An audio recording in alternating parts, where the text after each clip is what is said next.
Wait, it says live on the top I left. know. There's one more button I had to press. I am so sorry. Everyone, if you are coming into this, we are going to restart.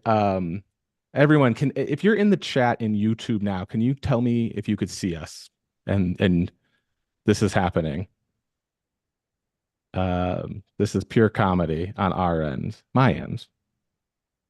We had such a good conversation. If you can see us in the YouTube chat, just go and drop a thing. Yes, KE Samo. We were talking for 15 minutes before I realized I, Adam, the host of Debutiful, messed up. So I apologize for that. We are going to restart the authors. If you can hang out 15 minutes past the hour now. Oh my goodness. We started like rock stars.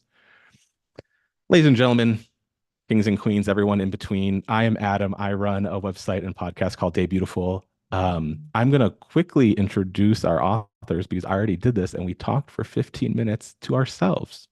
This is amazing. Um, I apologize for the technical difficulties. This is my first live event, and now I understand why it is difficult.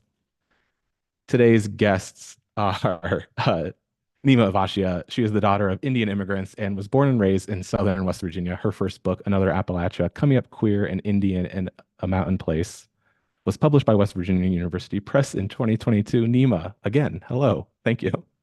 Thanks for having me, Adam. All right, we're rocking and rolling. Greg Mania is a contributing editor to Bomb Magazine. He lives, writes, and still refuses to hike in Los Angeles, where he also co-hosts a reading series, Empty Trash. His debut memoir, Born to be Public, was published by Clash Books in 2020. Greg, how are you? I'm good. Thanks for having me, Daddy Day Beautiful. Oh, thank you. An inside joke that our guests will never know about at this point. Pretend Deesha that was the first time Philyaw I heard that was joke. the Deesha Philyaw was the winner of the 2021 Penn Faulkner Award for Fiction, the 2020-2021 Story Prize, the 2020 LA Times Book Prize for First Fiction, and was a finalist for the 2020 National Book Award for Fiction. For her debut short story collection, The Secret Lives of Church Ladies, which was published by West Virginia University Press in 2020. Deesha, thank you again for being here 15 minutes later. I'm happy still to be here. Thanks, Adam. Loving it. And then finally, our most recent published author, Rebecca Turkewitz, is a writer and high school English teacher living in Portland, Maine, one of my favorite jobs and one of my favorite cities. She enjoys spending time with her cats, visiting the ocean, and reading ghost stories. Her debut story collection, Here in the Night, was published by Black Lawrence Press in 2023. Rebecca, thank you so much for being a teacher, and thank you so much for being here. Thank you. Thanks for having me. And again, thank you to the audience for sitting awkwardly for 15 minutes before I realized we were not live. We had a great conversation. And I'm going to ask the same question again. So try to hit it. You all were rocking and rolling. We'll go in the same order. Neema, how did you find West Virginia University Press, and how did they find you? What was your story to For sure. publication? So for me, I was teaching middle school in Boston. I've been a teacher for 20 years, and I was writing in my free time, taking classes at Grub Street, which is a local nonprofit. And when I had a manuscript, people at Grove Street were kind of like, this is the process. You write a proposal, you write a query letter, you submit it to a bunch of agents. This is how it's going to work. And when I did that, agents were very nice, and they were like, this is a beautiful book, but we don't know how to sell it. My book is about being queer and Indian and growing up in Appalachia. And when you're writing memoir and essays, people say, well, you're going to be on the shelf with Lily Singh, whose book came out the same month mine did. And they're like, how do you compete in that context? And I can't. I'm not Lily Singh. That doesn't mean my story is not valuable. And so what that told me was I needed to look in a different space. And so I pretty quickly pivoted to thinking about what are the spaces that are going to know how to tell this story, like where that's not going to be their question. And for me, that was regional presses, small presses like Belt Publishing, like Hub City Press, and West Virginia University Press, which publishes, it's the only publisher in West Virginia and one of the biggest publishers in Appalachia. And so I had a lot more success when I went that route because people knew that the story was important. People in that region who are publishers are invested in complicating the narratives about Appalachia in the South. They want to tell stories that are not just the same old hillbilly elegy again and again. And so it, for me, was a space where those presses knew how to do the work that I needed them to do for my book. Yeah, definitely. And Deesha, you were also on West Virginia University Press for Church Ladies. How did you find them? How did they find you? Why was it a perfect match? Sure. So Church Ladies was my fiction debut, but not my debut. My first book was a book I co-authored with my ex-husband called Co-Parenting 101, and it was also published by an independent press, New Harbinger Publications. And I was agented at the time. A decade before that book, I moved into a new neighborhood, and one of my neighbors, when she learned I was a writer, despite I hadn't published anything really, she said, "Oh, I have a friend who's an agent. You should meet." And I didn't need an agent at that point, but a decade later, when I did, when we had a book proposal for Co-Parenting 101, I went back to my neighbor and asked for an introduction, and that's how I landed an agent. After the co-parenting book, for Church Ladies, my agent sent out a partial manuscript to a range of publishing houses, including West Virginia University Press, including other indies, and also some larger publishers as well. And only West Virginia University Press made an offer. And I believe it was because, as Neema said, this was a press that could have a vision for the type of book I was writing. In my case, I was part of their region because Pittsburgh is part of Appalachia. My book, though, isn't a regional book. It's a book about Black women's sex in the Black church. And West Virginia University Press had a vision for that book and that there would be an audience for it and gave it a chance. Yeah, and we talked before I went live about like the vision being important with presses, and I think understanding the author and taking care of them is something I've noticed. Your press, your shared press, really does a good job of. Rebecca, you were our most recent published author, but I will not make you go last. Black Lawrence Press, your horror short story collection. Tell us about how this all unfolded. Yeah, so I actually never tried to get an agent, which I don't necessarily, it's not like I highly recommend it. It just, I'm very demanding, I'm a high school teacher, very demanding job, and it takes a lot of my energy and time. And so I felt like the time and energy I had for my like writing or my manuscript, I wanted to spend writing and working on the manuscript. And I felt like at that time, I felt like I couldn't really do both. The whole process of querying, because I heard so many horror stories about how it could take years and all the waiting. And so I thought that I would send the book out for a year to contests or small or indie presses that accepted unagented submissions. And so I started that process. And I was submitting to presses that had published books that I really loved. That was like my criteria. And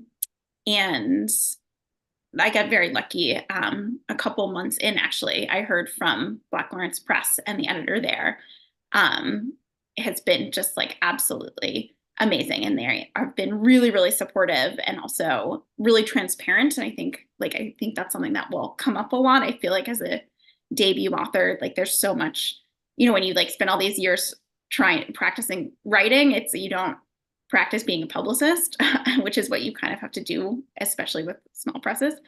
And it's been a really amazing experience. Terrific. Yeah. Transparency, I think, is a buzzword. Vision and transparency is kind of what we talked about before I went live, which I'll stop referencing. We're going to pretend nothing went wrong. Greg, Clash Books publishes a lot of weird, wacky books. You are a weird, wacky writer and human and writer and human and weird and wacky. Tell me about Clash Books and your book, Born to be Public, your memoir. Yeah, well, my road to publication was anything but linear, and that's not uncommon in this industry. So I actually started writing it exactly 10 years ago when I was 22. I knew that I wanted to write a story.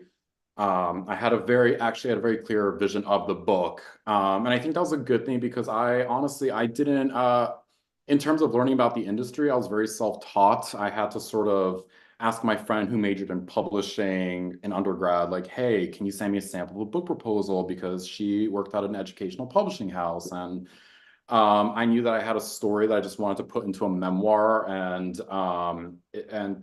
to give you a background, the book is about, you know, a queer kid coming of age, growing up with two Polish immigrant parents in central New Jersey, to finding a space for themselves in the Lower East Side in New York City in the late 2000s, early 2010s, and then pivoting and carving a space for themselves as a writer and a comedian. And I had a dream of like having a memoir, but also peppering in these humor pieces that are very sort of like McSweeney's Shouts and Murmurs style. So I had this like idea of like this hybrid memoir, and I was sticking to that vision. But I really had to learn about like the actual industry, how to write a query letter. So I was literally at my first apartment in Harlem. I was going down to the Barnes and Noble on 86th Street, sitting on the floor, reading Jenny Lawson, Samantha Irby, Lindy West, seeing who they thank at the back of their books, who their publishers were, and really just like, because back then there wasn't like a book proposal generator class I could take. And I heard the Shipman Agency has one right now that you can sign up for. I heard the instructor is unhinged but fab. But I didn't have that. So I had to learn how to do it myself. And I ended up, so I worked on the manuscript concurrently and the proposal. And because I knew that nonfiction, like you need to have a strong platform. I was really hustling to get bylines in like the HuffPost and really working my ass off because I knew that these agents and soon editors would be Googling me. So I knew that I had to really build up my portfolio, because this book essentially is like my child. And when I send it off, I needed to be able to, you know, stand on its own 2 feet. So about 2 years, I spent about a year or 2 years querying agents, and it does take a while until I finally got signed. And then we spent another year or two revising the manuscript and then the proposal. And then we finally went out. She sent it to 10 publishers. And then I get a call one day, right after she sent it out, I think the next week, like she sent it on Friday, and the next week she called me. She was like, I got a new job. I'm leaving agenting. Like, here's the list of agents. Good luck. And but not like in a malicious way. Like we're still friends. Like she had a career pivot and it was great. But I was really like, oh, what do I do now? So I had to start from, again, I had to go back to step one, and I started doing research. So I took a two-pronged approach, and I was querying new agents, and I was also researching small presses. And I found Clash because I was at the Strand bookstore in New York City, and I was looking at their small press display and just looking at books that have maybe similar tone to mine or similar, you know, themes of mine. And I came across an anthology called Tragedy Queens, and I love the cover. I love the stories in there. The voices are very vibrant and wacky and beautiful and artistic. And so I just started researching, and I put together a small list of publishers that had either open submissions or were accepting unagented submissions. There's certain, you know, submission windows that they do. The Grey Wolf has that. There's a prize. So I did a lot of research. So sending out to agents, and then I ended up sending it to Clash, and they got back to me, and so I sold it myself to Clash, and the rest was history. Terrific. We have a lot of questions in the audience. I have some questions that were sent to me prior to the event. Like I said, I think I said it before we went live, almost 300 people were very interested in this. We have a few dozen here now hanging out with us on a Friday night. So we're going to go through questions pretty quickly, I think. The one Cherie asked via email before, what do a lot of people get wrong or incorrectly assume about working with indie and university presses? What's the biggest misconception you had to fight once you published? Neema, we'll just start with you. I think I'm thinking about my dad. When I told my dad I was publishing with West Virginia University Press, he's like, "Well, every university has a press. It's not a big deal," which is such a like Daisy dad thing to say. Of like, it's not that big what you're doing. It's a small thing, and it won't like this perception that like university presses only publish academic texts with very small footprints, that they don't sell books or don't sell lots of books, that they that they're these sort of niche presses that that don't have general market appeal. I think that's what my dad was saying, and I think that is actually a pretty commonly held perception that is not the reality at all. University presses publish like a tremendous range, poetry, fiction, nonfiction, but I think you are up against that perception that when people see the university press sort of header, there's sort of immediately an assumption about the nature of the book that's going to come out of that space. Mm-hmm. And yours is about Appalachia. It's a Appalachian University. And about that, but Deesha, you mentioned yours isn't about the area. Did people, what was that like? Did people have preconceived notions about your book and where it was coming out? Because it is fiction. Right. Not that I've heard, but I had those notions, Mm. and I didn't realize until my own book was being published that that university presses published something other than scholarly books. So I also had that misperception, but I went into it then sort of eyes wide open because I was like, then I don't know what to expect. It wasn't it hasn't been anything where I think I just have like a fun fact about it that I think this only happened on a university press with a book like mine. There's a story that has a great degree of physics in it. There's a story called How to Make Love to a Physicist, and the book was fact checked. I did not know that fiction is fact checked. I don't know if that happens everywhere or if only on university presses. But right before we went to print, my editor said, I'm going to send this over to the physics department and have somebody read it to make sure that we got the science right. And I was like, okay, because I had done my research. I had a physicist read it for me before I submitted it. And I was happy to know that the physicist at West Virginia University gave it the thumbs up. So that was different. Oh, that's rad. Yeah. That's, I guess, a good thing about having a whole another division in the Yes. university, right? They can check those how to make love to physicists. Yes. Yes. Rebecca, you were unagented and publishing on just indie press, and I have heard a lot when this happens. People are like, "Oh, it's not a real book. It's not whatever." Did you fight those? Like, did you have people like that, or did that not happen to you? But talk about your experience. Um, I mean, I maybe just didn't really think about it that much. I Or mean, good. If you didn't yeah. come across that, great, because it's Or like wrong. I feel But like I I just, didn't really come across that much. yeah, I mean, I think there was like, I mean, maybe like I think there is a correct assumption that fewer people read books that are published with indie or university or small presses than, which is although I think that's actually not as true as people. I think like there's a smaller audience, like there's less likely to be sort of a blockbuster book, but actually there are plenty of traditionally published books that have even smaller audiences that very few people read. So I think like that's maybe a misconception that people aren't going to read it. And I think that's something sort of like that I came across more like not like it's not real or like I feel like it's like, oh, it's at a respected small press, it's like an arts book or an arty or like a more literary book. Which is kind of funny because my book is like kind of horror a little bit, but and like not a lot of people are going to read it. And I think that's not necessarily, like obviously there's some kernel of truth there, but or like bookstores aren't going to carry it, or things like that. And I think, I think that's more true for smaller presses than like Random House, but maybe not as true as people think. Yeah, definitely. Greg, how about you? Any Yeah. misconceptions you want to shatter?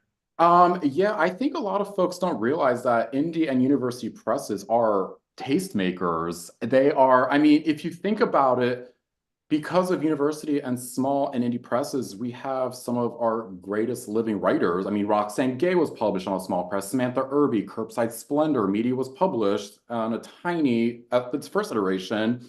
Melissa Broder was like selling books out of her car in Florida.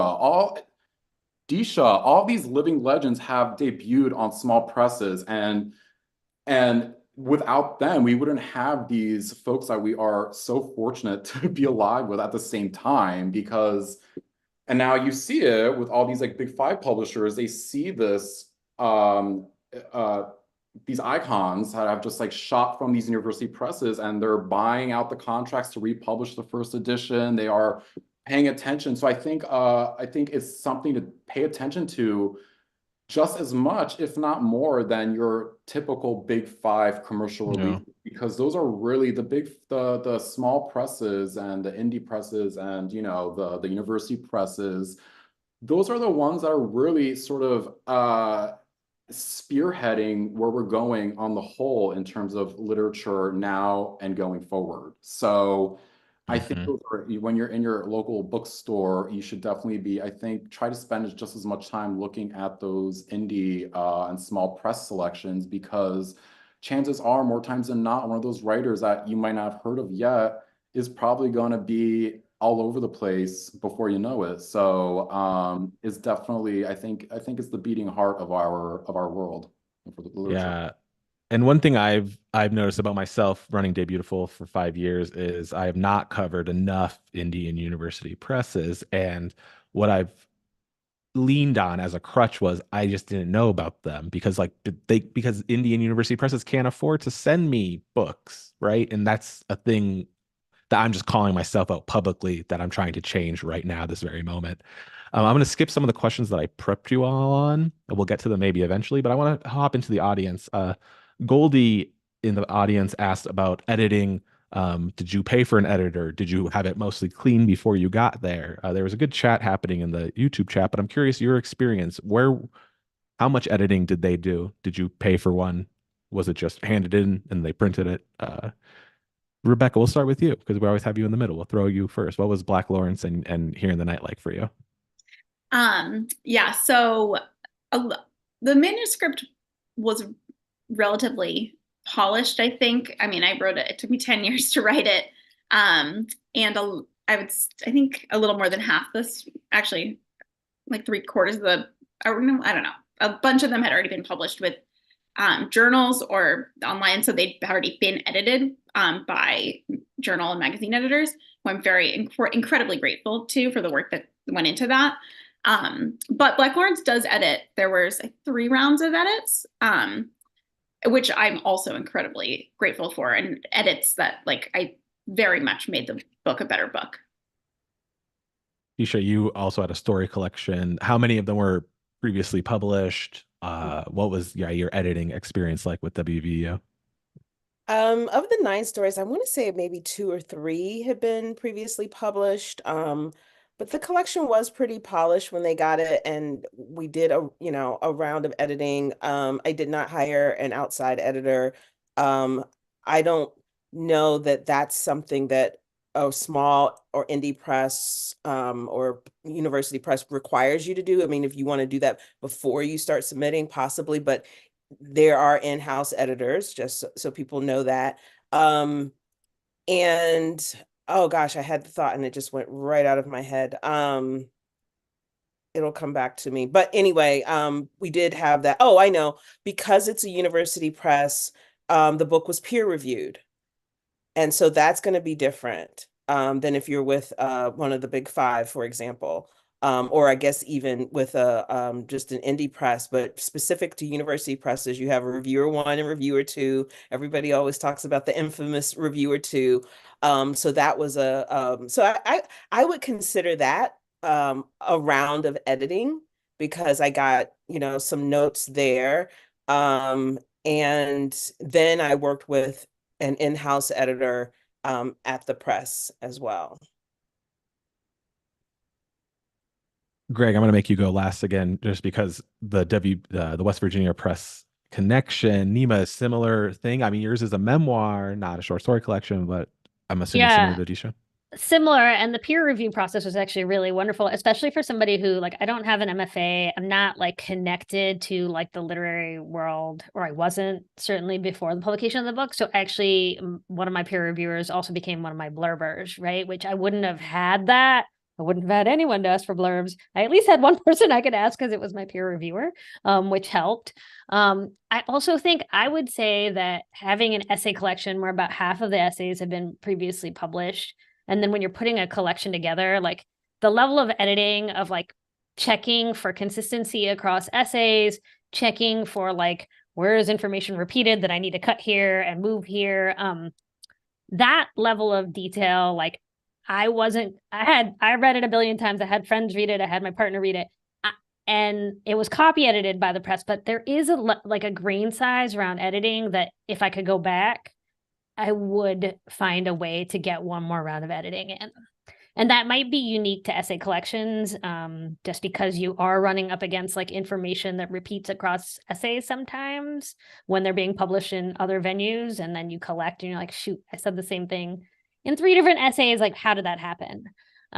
So from my perspective, like when I think about what I think I would just do that one additional round to have somebody look at it and clean it up before it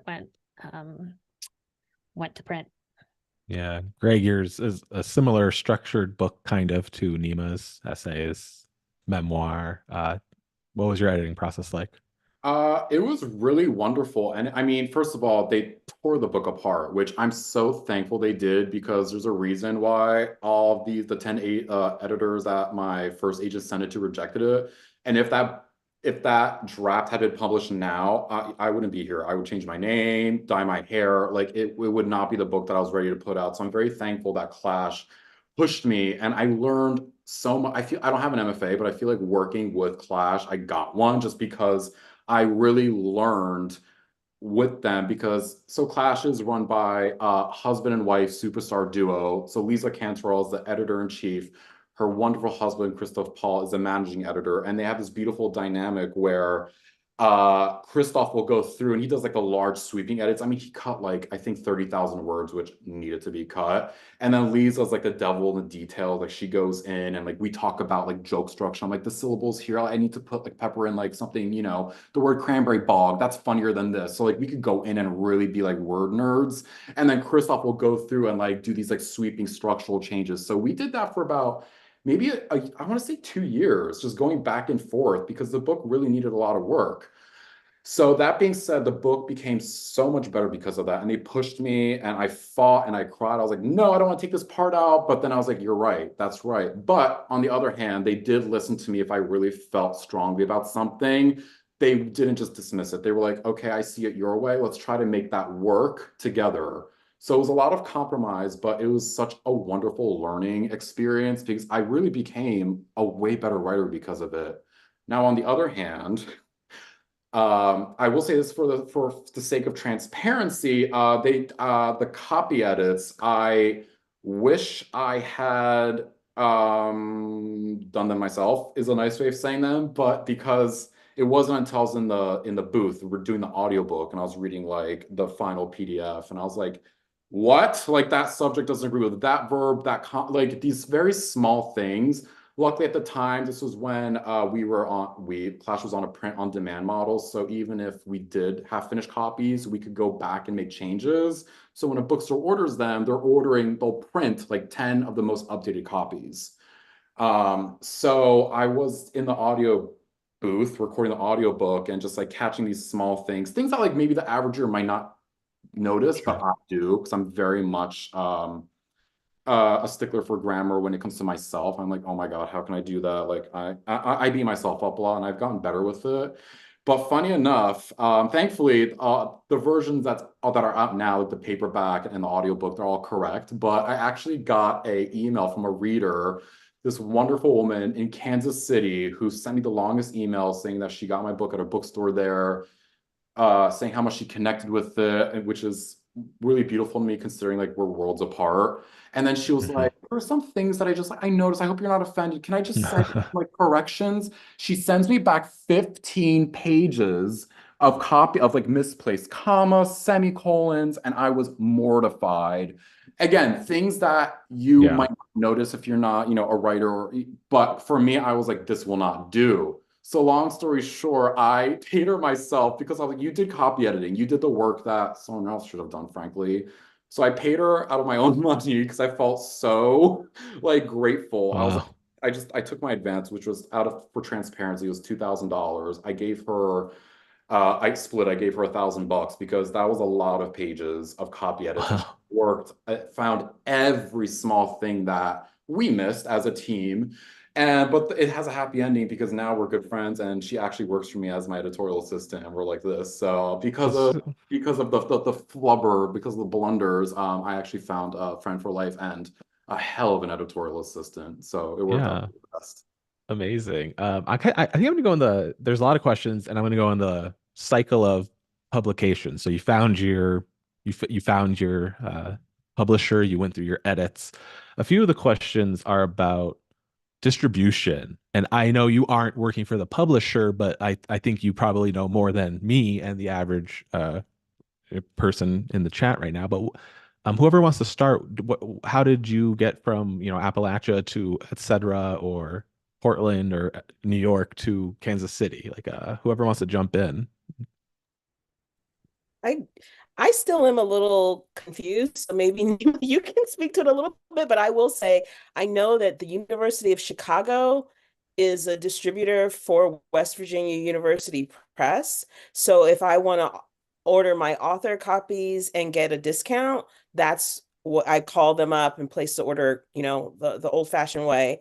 But I think, isn't there some entity called Ingram? Ingram, yeah. Okay, and Neema, I don't know the connection between WVU Press and Ingram. Maybe you can speak to that. Yeah, I'll do my best. I've sort of feel I had to like learn some of this along the way here. This is like the most important thing. I actually think if you are looking into small press or university press publishing, you've got to ask questions about distribution, because you can write a beautiful book and they can say they're going to publish it. And if the distribution isn't there, your book is not going to sell. It's not going to be in bookstores if there's no distribution for it. And it's a thing I think writers, by no fault of our own, like we don't know to ask the question, but it is a place where you can really kind of get messed over. And not by any fault. Like the problem is like distributors are expensive and small presses are running on small budgets. And so paying for distribution through Ingram costs money. Paying to have your book be able to be print on demand with Amazon costs more money. All of these things have costs associated with them. University of Chicago distribution is one of the most sort of like well known and like has really good relationships with bookstores. Like when I would tell bookstores that like I was writing a book with a university press, their first question was, who's the distributor? And when I'd say University of Chicago, they were like, okay, we're good. We do this all the time. We know how to do it. Yesterday, small press distributors announced that they are shutting down. Like that is massively and negatively going to impact so many small presses, especially publishers of poetry. Like it's a really big hit for those publishers and for writers. And so it is a place where I think you're more vulnerable, and really, really important to ask the questions around distribution, because once you're down the road and have signed a contract, like it really can make or break your book. And marginalized voices too. The small press distribution, that's going to also affect a lot of the ecosystem in terms of, yeah, absolutely. Yeah, Greg or Rebecca, do you have anything to add about that side of the business that you may or may not, or that you may know? I mean, yeah, Rebecca, do you want to? Yeah, I'm just a very obsessive person, so I like looked into a lot of these things. So Black Lawrence used past tense small press distribution and Ingram, and the loss of small press distribution SPD is I think like hugely going to impact especially poetry, and smaller presses that maybe only used them for a whole like lot of reasons. But Ingram, I think their deals with bookstores was not as, for the most part, was not as good as small press distributions. And so like sometimes bookstores local bookstores, I'd be like, oh, will you carry my book? They would say like Ingram's, like their discount to bookstores was not, for small press books, was not good enough. And then I would be like, well, I would know, and I'd be like, well, SPD's is this. And also I think like there's like sometimes issues. Like I know when my book came out, I heard from other authors like Ingram was really behind and so like when my book came out, SPD was the only one that was getting it into bookstores on its date, on its publication date. And also I think it's worth it if you can to talk to authors who have published with your press. One of my really close friends from my grad school had published an amazing poetry collection. Rana Shirali published Summonings with Black Lawrence. So I had talked to her before I signed a contract. And like knowing also like how the press responds, like Black Lawrence already emailed me I got an email today that was like, here's how SPD closing is going to affect us and you. And also like when I was worried that the bookstore that was going to have my launch party wouldn't have the book in time. Black Lawrence also has a like huge stock. So they're the ones who actually sent it to the bookstore. So I think like knowing and trusting your press is also hugely important for things like distribution. Yeah, Greg, anything to add? Yeah, I mean, this is really why if I had to do it again, I would publish with a small press again, because I learned so much about production, about the mechanics of what goes into producing a book, the timeline, the schedule. And I learned a lot about what Ingram is, what is the print on demand model, what's consortium, all these different things that are sort of happening behind the scenes from publisher to bookstore was really important for me. And so I think I mentioned this earlier, the hardcover in 2020, that was distributed through Ingram, and that was on a print on demand model, meaning they didn't print like 10,000 copies. They're printing as demand comes in. So once I knew that, and I started going to bookstores in New York when I lived in New York at the time, and I was like, oh yeah, I was handing out, really just like peddling, my little dog and pony show. I had like my postcards, my bookmarks, I had galleys that I paid for myself because I knew I wanted to give them to booksellers.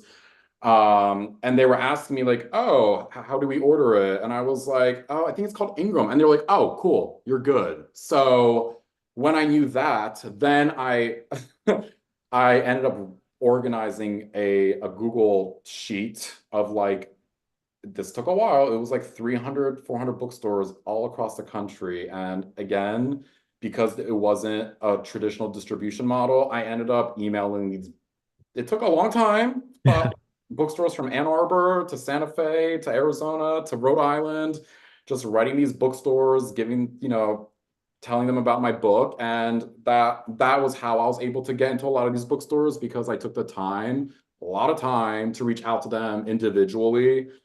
And that's how they were able to stock it. A lot of these bookstores, and I still have, if anyone would like it, I still have that Google sheet, baby. It's long and I need it to be of use. So if you need it, spend a lot of time, happy to share it with you. And then once the hardcover came out, thankfully it did so well, along with Jackie S. published Daryl, which was a huge hit with Clash. So between me, her, and Taya, who wrote A Life of the Party, Taya Hassis Vlahovic wrote Life of the Party. Consortium took notice and they signed a distribution deal. So the paperback and the audiobook of Born to Be Public is now distributed through Consortium. But I was very thankful for the print on demand model, mostly because I can make those edits even after publication. So very thankful that happened that way, but very happy for Clash that they have distribution, and I'm so excited to watch them grow and soar. Definitely. And there's a lot, just letting the audience know, there's a lot of questions that are very like publisher focused coming through, which we are doing a sequel to this with publishers. Ask us anything about publishing, or I guess that's the same word. We'll get a better phrasing. But if you will, we'll do a sequel with actual publishers so you can ask more nitty gritty questions. Stephen Dunn, who I know from living in Denver, he just did an event with me 2 days ago, publishes on Indian University Presses. He asked a really great question. Can you name how you intentionally marketed yourself leading up to publication, during publication, and then leave out what the publisher did? We'll get to that. But what did you do? What did you focus on yourselves? Deesha, could we start with you this time? So first I was like, oh, I should probably get back on Instagram. I had not been on Instagram for like a year. And so that was one thing that I did. I was very fortunate in that a lot of the marketing and publicity for Church Ladies was done by West Virginia University Press. My book was publishers have a lead book for each season, and Church Ladies was the lead book for that season, so it got the marketing publicity support. One thing that I did, I wanted to have a book club kit. I had seen another author whose book is escaping me now, but she had the most beautiful book club kit, and it was on, she shared it on Instagram. You could go to her, buy the link, and it was just a PDF, but it had, a Q&A, and it had things about the book and the characters, and it had paper doll cutouts. I just thought that was so fun. And so I hired some designers to design something similar for my book, that has a Q&A with me, the same thing that the publicist put in my press kit, information about the book, snippets of reviews and blurbs, but really interesting artwork that the designers made for each story, recipes, I don't know what all else, but a playlist. The Bad Bitch playlist was in there. So when I was designing that, a friend of mine who's a pastor said, I can you design something for pastors, so that they could use this book to teach and to preach? Had never occurred to me. So I asked the designers to create a second version of the book club kit that's for church groups specifically. So it has the same, and I do Q&A. That's the other thing that has Q&A in the book club kit. So the church version has the same Q&A as the original, plus additional kind of churchy questions that I added in there for church groups. I took out the Bad Bitch playlist, and there's a different, playlist in there, because I didn't want to give church people any reason not to use this resource. But mostly I would say I got just really engaged on Instagram, on Twitter, and to a lesser degree at the time on Facebook. And all of that, were you like, was that out of pocket that you were paying all these people? The designers, that's the only thing I did out of pocket. Okay, cool. Design. Yeah. And before I turn to other people, I will say, as someone who runs a website and gets a lot of ARCs, gets a lot of emails, all I want from an author is a website that has like a high-res photo, and that could be an iPhone photo. You don't need to pay anybody. A clear photo. Yeah. And who should I contact? I paid for my own website. Always had I've had a author's website for years, but I paid for myself, and my author photos, a friend took those. So yeah, like that's like, as I see a lot of books come through. I've talked to all of you at some point in my career now, and it's like you have an author website, a Twitter. You don't, even if you're not active on Twitter, Instagram, having one, just so I know where to click and find you. Rebecca, I'll go to you. What was it like for you? What hustle did you have to do? Yeah, I did like so much.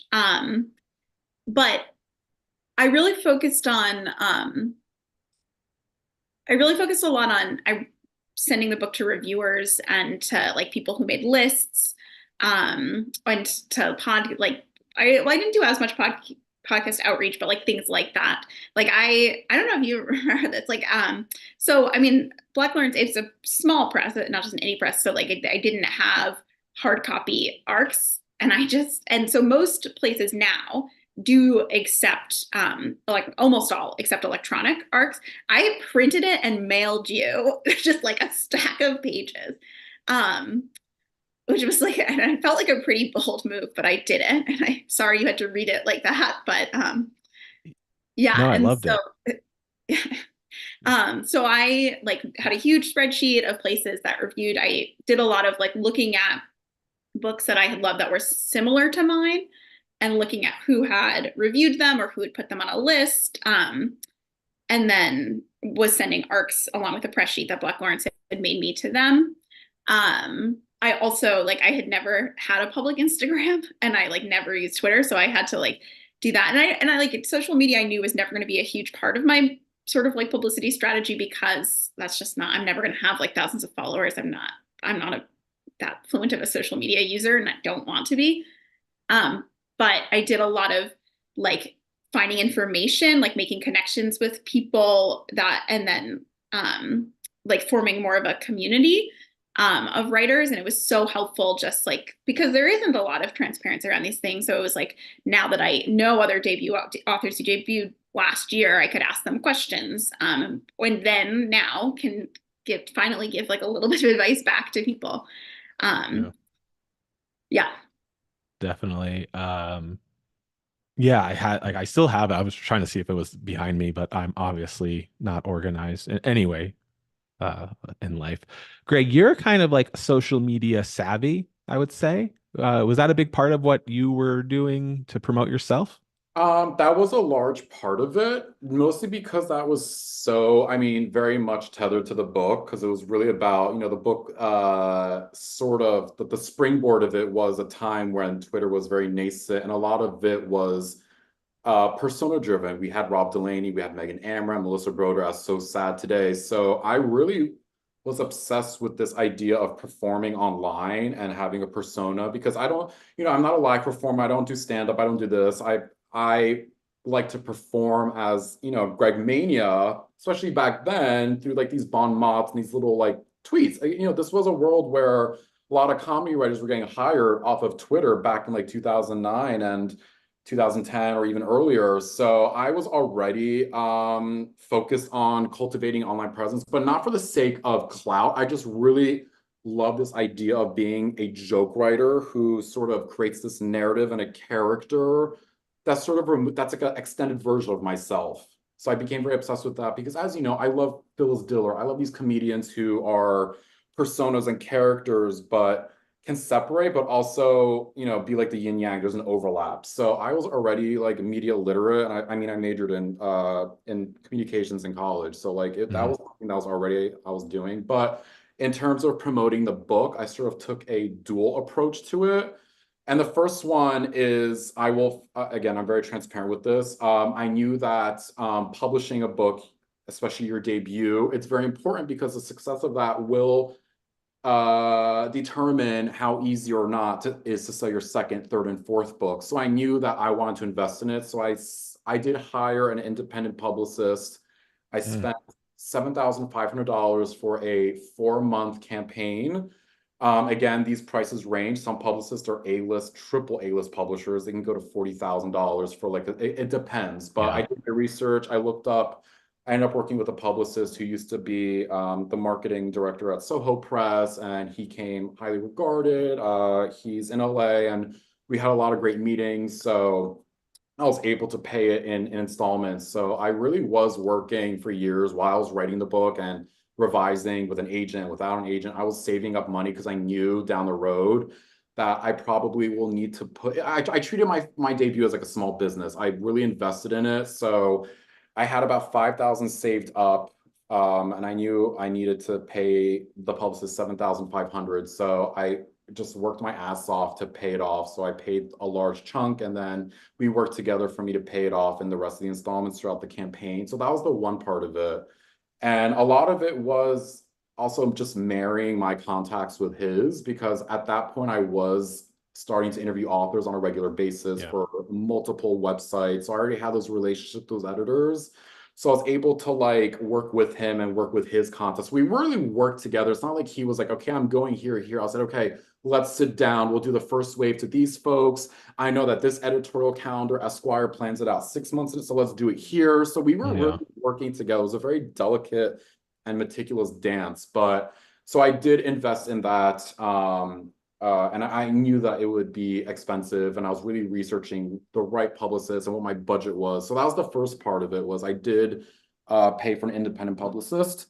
The second part was sheer delusion. And I'm not saying like the TikTok Delulu version. Like I'm saying like everything that I approach in life, I literally learned from the streets of New York City in late 2000s, early 2010s, with these artists, singer-songwriters, weirdos who've been told no, no, no.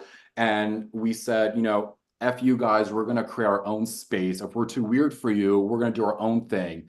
And it worked. I mean, it's no secret that a certain lady by the name of Gaga shot from, you know, our little Lower East Side bar to world domination. And everything I learned from my friends there, I mean, they literally created this Greg Mania, and I had this like idea of like, okay, we're gonna treat this book, this small press book, like it's a big five superstar, and that's just how we're gonna do it. We're gonna go to NPR, we're gonna go to Oprah, we're just gonna like just pretend like we're superstars. And it worked. And we ended up in NPR. So it made the book, even though I was like, not really anyone. I still don't have a lot of followers. It's still like, but it looked like you have an Oprah blurb, we're an Electric Lit, we're an NPR. because I really was like, this is special. I know we created something special. We need to treat it as though we have unlimited resources between all of us. We know tons of people, and we just approached it that way. And, I'm very proud of it. I call it like a small press smash success because I'm really proud of what we did. I'm really happy if we could sell just like 300 copies. And that's a lot back then for me. That's a lot. I mean, I've seen books. I used to work for an independent bookstore. I've seen books sell 12 copies at a Yeah, store I for mean, their like, entire lifetime. exactly. So it's Yeah. like, and then when I heard that we were in the thousands, I got really emotional because I never in a million years thought that number one, I would write a book, number two, sell something in the 4-digit range. Yeah. And again, that's because I just worked with so many different types of people who uplifted me. And I, number one, made sure I surrounded myself with those people. And we hit the ground running. And I said, listen, I've been doing this for years. We've been hustling. This is special. And, there's a lot of anxiety already debuting and publishing a book, but I also want to enjoy this because I come from a world of freaks who have been, had doors slammed in their faces from coast to coast, and they're out there doing their own thing, getting noticed, and they're bringing everyone along with them. So I'm going to do that. I'm not a singer-songwriter or a pop star, but I'm going to do that in the world of publishing. Yeah. And that is when everything changed for me. And that is when I noticed how important community building was. And that's when I realized, okay, it's not about me putting out 2-3 books. I will, but right now I would much rather be transparent about this. And I have an essay coming out in EL, Electric Lit, in the not too distant future about this really horrifying networking event I was at when I was like 22, trying to meet people in publishing. It was at a big Penguin Random House office, and I just had this like awful experience where this like one huge writer was like, "What are you doing here?" And I was like, "For some reason you're here, like to meet people." And I've been so excluded, and I vow, and it's like more of a core memory than like any bullying that I had in middle school. And ever since then, I'm like, I would never make any writer, debut or otherwise, feel like there's not a space for their story, their book, anything. So that whole, I just went off on a tangent. Let me get off my soapbox. It was I'll go to Neema real quick. Neema, what did you do in hustle? Greg, we'll get back to you. You can get on a soapbox in a second. Neema, what was your hustle marketing wise? I think for me, like I think about this work as really relational. Like it's about the individual relationships you build with booksellers and bookstores and librarians and really individual readers. And that has been a strategy that's worked really, really well for me. White Whale Bookstore in Pittsburgh, Anna Weber, who's the amazing, well, she's not there anymore, but was the amazing events coordinator there. I mean, Anna probably hand sold 200 copies of my book by herself, and I can name those bookstores for you. You and Me Books, another incredible bookstore where like I know them and they like I send them pictures of my baby. Like we have that kind of relationship, and it's that for me, that's like where it is. It's like I want those relationships to be what sells my book. That's the thing that I'm invested in, is like people who like love the stories, love literature, and extend that care to one another. And so that's where I sort of feel like I think about my energy, is both like building those relationships and now sustaining them. Because like when book 2 comes out, whenever that happens, like I want to be able to go back to those folks, and I want them to know that this has been happening all along and be part of that conversation. So it's just like a natural extension of an existing relationship. So that's really how I've thought about it, is in the context of just building meaningful relationships with folks. Definitely. I think just coming from a bookstore background, booksellers make the world go around. We'll have a Ask Us Anything about booksellers and book selling eventually. Let's go like 10 more minutes if that's okay. I know it's a little later. A rapid fire, kind of like 10 words or less maybe, just to get through more questions. What was the biggest thing your publisher did for your book? I would say hire a publicist. Definitely. Greg, what was the biggest thing Clash did? Made the book way better than I ever imagined it would be. Yeah. Rebecca, how about you? What was the best thing Black Lawrence did? I mean, so many things, and this may feel small, but they let me help with the cover design, and like my book's cover is like the cover of my dreams. Yeah. Neema, West Virginia University Press. They published it. There you go. questions I had prepped you on, you can answer them simultaneously. What was the highest high since publishing or leading up to publication? And what was the lowest low because of you being on an indie or university press, not just like normal publishing bullshit, but specific to indie university? Greg, we'll start with you because you're a talker. I know. I'm waiting for that vaudeville book to come out after that diatribe that I went on. Yes, okay. The highest high. Kathy Griffin. I mean, like, yeah, Kathy Griffin. Just some of my heroes that I've grown up watching have copies of the book. So yeah, just I think people just reading it, people I've never would have crossed paths with otherwise. Just the readers, the libraries, it's made its way around the world, which is weird. Like it's in a library in Stockholm. Like, come on. I never would have And imagined then your lowest low. Oh. I think it's not so much about the publication process. I think it's my own self being like, you're not doing enough. This is not selling enough. How are you going to sell book two? I think it's a lot of self-criticism, but I'm getting better at it. Yeah, good. Deesha, what was your highest high other than any awards? The connections with readers, so unexpected. It's a book about Black women's sex in the Black church, and there are readers. I mean, at this point, I think there are almost 8, I think maybe 8. There'll be 8 publications of church ladies in other countries. I never anticipated that, but also more local, not locally, but on a different scale on social media, the relationships that and support from bookstagrammers and booksellers, indie booksellers, and the bookstagrammers just loved and supported my book and me, and I cannot thank them enough. The lowest low was something that almost happened but didn't, which is and I wanted to make sure that people listening know this. It is typical for an a university press in their contract to have it where they will own your copyright. And I thought this was some nefarious dealings when I first saw it. So thankful that I had an agent to say, we're going to make that go away. And I know this is more than rapid fire, but people really need to know this. You should not sign away your copyright, and you don't have to. I did my research on it, and I found that in every instance where a writer tells a university press, no, you cannot have my copyright, they say, okay, and they change it. But most people don't know that they can ask that or negotiate that and take it off of there. They don't need your copyright.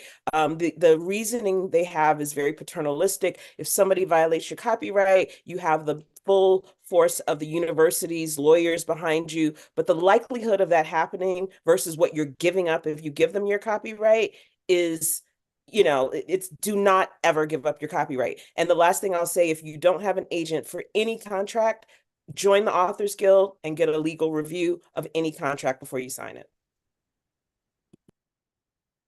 That I gotta clip that and just put it on social media. Neema, how about you? High, low, low. Ice High has been another Appalachia finding its way on the syllabi. High school classes, got taught, all the 11th graders of Brookline High School, which is the next town over, read it in American literature, which is like kind of amazing to think about my book being like seen as American literature.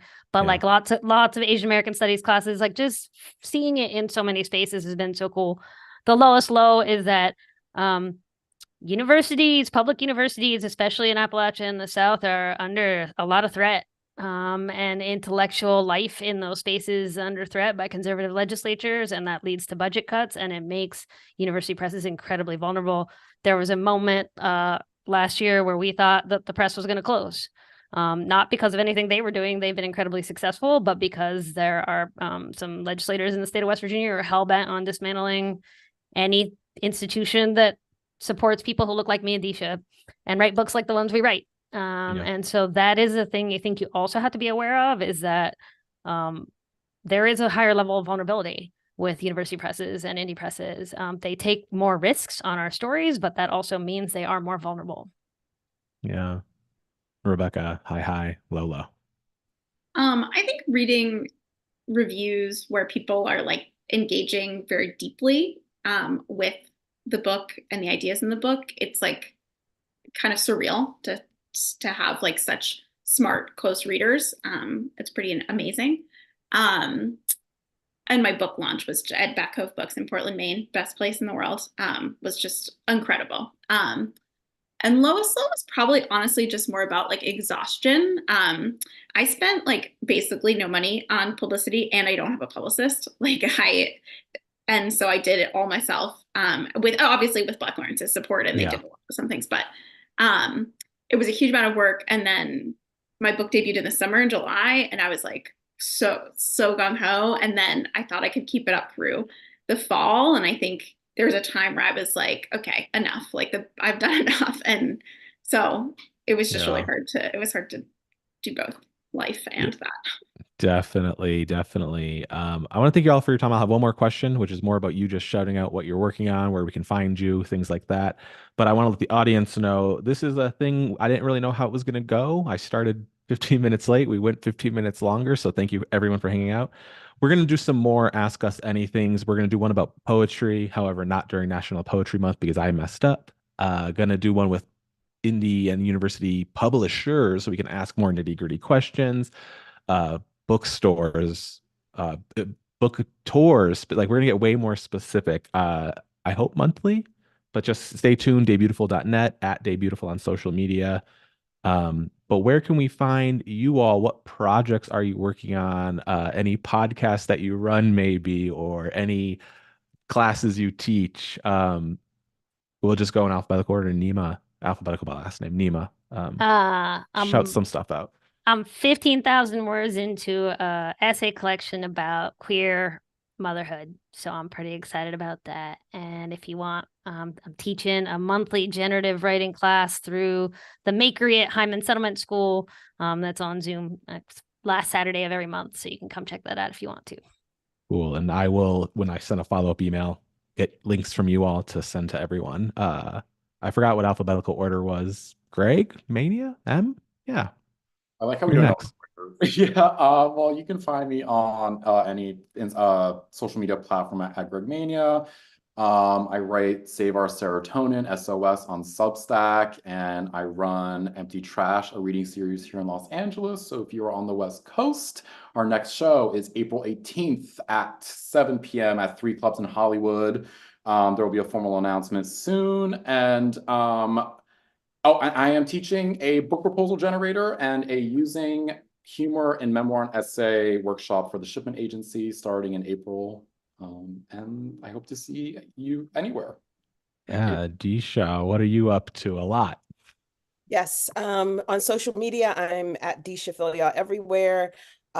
Working on my novel, working on the TV adaptation of Church Ladies.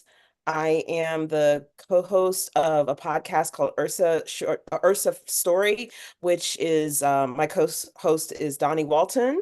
And I'm also going to be co-hosting a new podcast with another co-host that I'm not going to name because we haven't announced yet, but it is awesome as well. So I'm getting to co-host 2 podcasts with 2 people, 2 writers that I adore.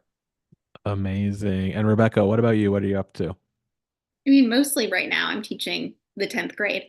But I'm working.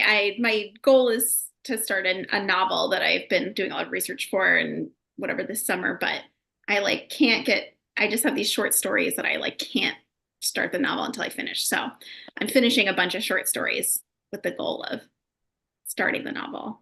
Amazing. I love it. Thank you so much for being a teacher. I think people think I'm just joking, but it's the hardest job on the goddamn planet. I really appreciate you, Neema, you as well. Everyone who else teaches other things. And again, you can find Debutiful at debutiful.net, on all social media at Debutiful. Weekly-ish reading podcast inspired by what Deesha is doing on Ursa. We have First Taste reading series every Monday. Debutiful, the interview series every Wednesday-ish. Online Q&As, book lists, et cetera, et cetera, et cetera. Debutiful.net. I'm Adam. Thank you all so much. I'm going to stop going live. If the authors can just stay on just for a second for a gracious thank you. Thank you. Goodbye, everyone on YouTube. Good night.